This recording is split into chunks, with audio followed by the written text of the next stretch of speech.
Labas rytas. Tai šiąnakt miegojau žiauriai gerai vėl. Turbūt prisideda nuovargis, prisideda tai, kad priprantu miegoti miške ir gamtoje, ir ant čiužinio, ir ant žemės ir panašiai. Vakar buvo pirma naktis, kai realiai teko apsikloti jau pilnai miegmaišiu, nes iki tol buvo pakankamai karšta. Bet jaučiuosi šiandien tai daužtas, iš tikrųjų. Kojas jaučiasi labai stipriai. Einu kaip akmeninis. Ir miegojau šiandien daug ilgiau.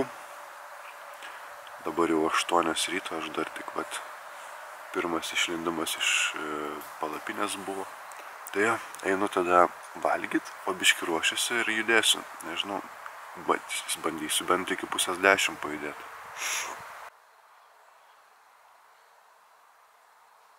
Tai ką, 5 kelionės diena. Esu išjudėjęs, dabar yra 10:01, pajudėjau tik apie 10 valandą. Ilgai užsimegojau, teko vėl laukti, kol džiūna rūbai šiek tiek. Po 10 kilometrų teko priimti sprendimą, nes aš važiavau tokiu labai lygiu keliu, be kalvų, bet jisai vinguriavo aplink greitkelį. Ir tame keliuke vis tiek buvo labai daug eismo, aš galvojau, kad jisai bus toksai nuošalesnis. Tai labai daug eismo, daug mašinų, pralekioja, greitai važiuoja, fūros ir panašiai. Tai nusprendžiau, kad tiek to paaukosim lengvą dieną, nes tikrai būtų lengvesnė diena, taip važiuojant šiandien. Ir nusukau dabar jau į tokį visai šalutinį keliuką. Po kol kas rytas ganėtinai sunkus. Aš tiesiog nuleidęs nosį, žiūriu į kelią ir nesidairau per daug, nes kažkaip, nežinau, arba labai pavargęs dar jaučiuosi, arba blogai išsmiegojau, arba blogai pabudau, visokie variantai manomi. Tai dabar dar bandau atsigauti.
Mano pirminė strategija tikrai pasiteisino, važiavau jau nebe pagrindiniu keliu, tais mažesniais, tai tikrai labai malonu.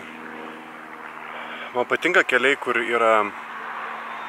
tau nereikia saugoti savęs labai stipriai, kur tau nereikia laikytis griežtai šono, nes ant tiek eismo ten nėra, ten absoliučiai išgirsi už per kilometrą mašiną, važiuoji tiesiog kelio centru, ten kelias toksai, kur net nėra padalinta skiriamoji juosta, tai labai relaksas. Aplinkui vien obelys, pavalgiau baliuką, pavalgiai slyvutę ir važiuoji savo. O dabar įlindau į tokį jau biškį stambesnį kelią, kur žiūri daug eismų nesitikėjau ir jokio kelkraščio nėra. Tai jausmas nejaukus ir žinau, kad manęs laukia apie 13 km tokio kelio iki miestuko, kur jau pietausiu. Tai dabar tiesiog galva žemyn ir minam.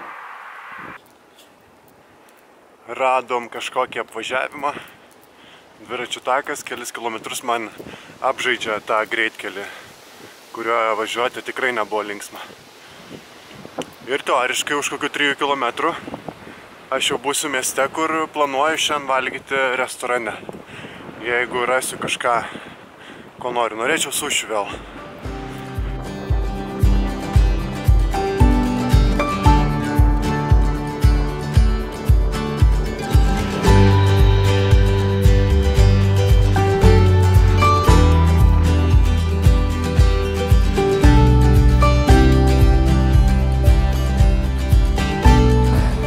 klaida buvo galvoti, kad pavalgysiu mieste, restorane, nes čia pasirodo kažkoks ganėtinai turistų lankomas miestelis, kurortas su dideliu ežeru centre. Ir visos kavinės tokios kaip ir nelabai jaukios, sakyčiau, tiesiog toksai turizmo taškas, kur net laukia nėra kur prisėsti, jeigu yra, tai dažniausiai ant saulės, arba jeigu yra pavėsio, tai pilna žmonių, šiaip visur pilna žmonių. Tai nusprendžiau paprašiau, nuėjau parduotuvę, pasiėmiau savo tradicinio tūno konservą ir pavalgysiu čia prie ežero, ant ežero kranto. Dabar yra be 23, pietauju šiek tiek vėliau negu norėčiau šį kartą. Numinta apie 50, tai jau liko man apie 20 kelių, jei neklystu.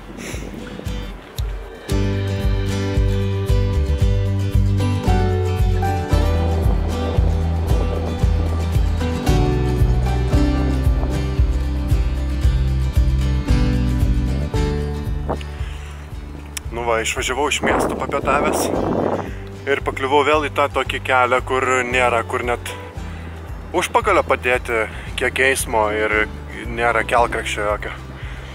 Bet pažiūrėjau, kad man reikia nuvažiuoti, nežinau, ten gal kokį 7 ar 10 km ir tada yra nusukimas į va šitą keliuką.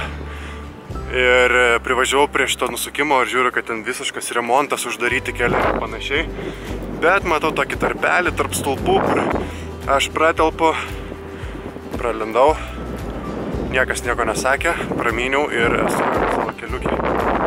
Tai jau dabar teoriškai iki pat galo man yra nuosavas kelias, va toksai va. Man atrodo, laukia faina dienos pabaiga. Ir būsiu ganėtinai nevėlai, gal kokį 5:30 ar 6 kempingę, tai galėsiu šiandien ilgiau patinginiauti. Palyginus vakarą, jie atvariau tiesiai į tamsą. Fainas kelias labai.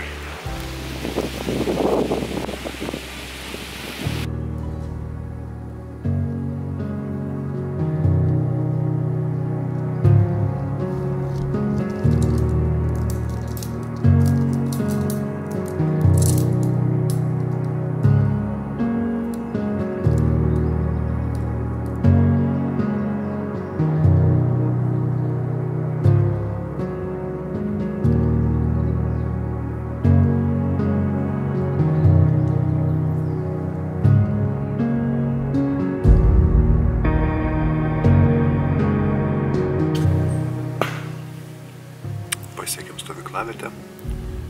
Paskutinis ruožas buvo žiauriai geras ir man atrodo, aš jau atradau tą Čekijos dalį, kurią verta dviračių keliauti, apkeliauti.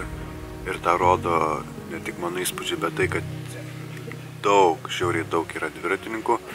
Nebūtinai turistų su bagažinėm kaip aš, bet vietiniai, man atrodo, arba gal turistai, kurie išsinuomoja vietinį dviratį ir važinėja. Šitam kely be galo daug sutikau dviratininkų.